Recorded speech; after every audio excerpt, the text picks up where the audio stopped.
Optimizing your WooCommerce checkout flow is crucial for converting visitors into customers. Let's dive into 8 strategies to keep those carts rolling. 1.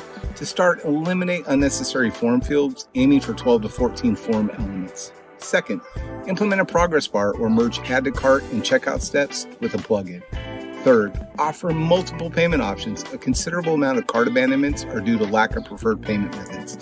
4th, use clear and intuitive visual cues to help customers navigate through the checkout process smoothly.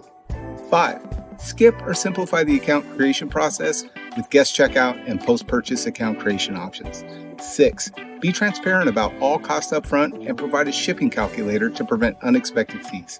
7, also allow customers to test coupon codes early in the process to avoid frustration. 8, and finally, upsell wisely with genuinely useful services like gift wrapping and insurance. Got it? Happy selling!